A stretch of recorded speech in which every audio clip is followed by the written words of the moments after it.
Now, buyers under the Selective En Bloc Redevelopment Scheme, or SERS, can now only sell their replacement flats 5 years from the date they collect their keys.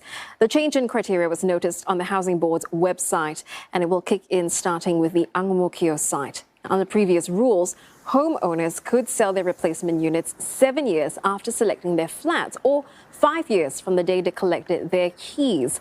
This enabled some homeowners to sell their flats before occupying them for 5 years.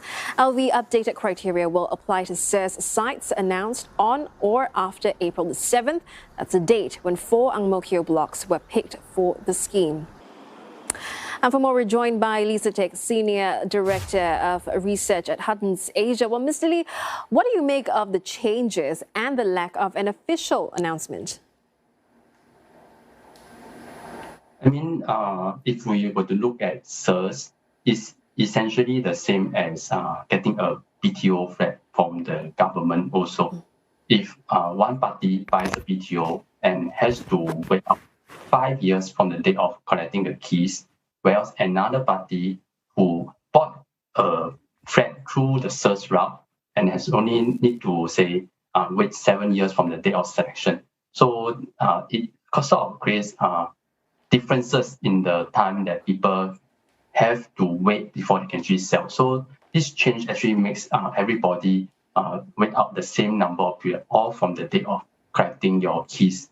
I guess when there is some sensitivity on the ground, naturally, maybe the government decided they should not make this official as a press release out to the media and to the public itself. But we also have to be, we also note the fact that when you do any policy change, it is not just an overnight thing.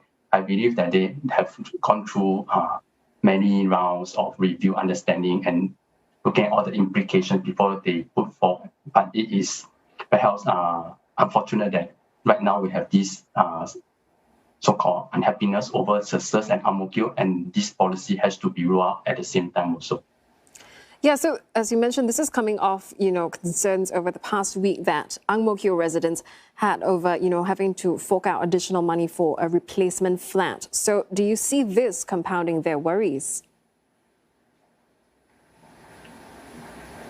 This change, in a way, doesn't really have an impact on, say, eventual how the whole selection of flats, how the compensation, as well as in the future, what is the price that they are able to sell the flat for.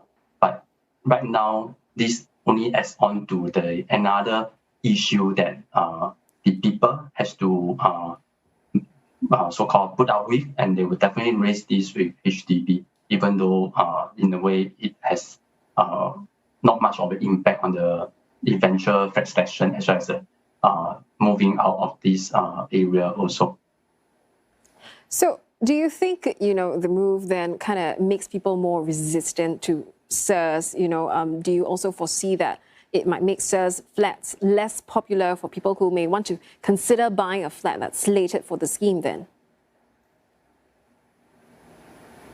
Generally, people who wants to buy over a SERS flat from the existing owner are people who had tried repeatedly for BTO flat and are not successful. So this actually gives them, in a way, seems like a shortcut method.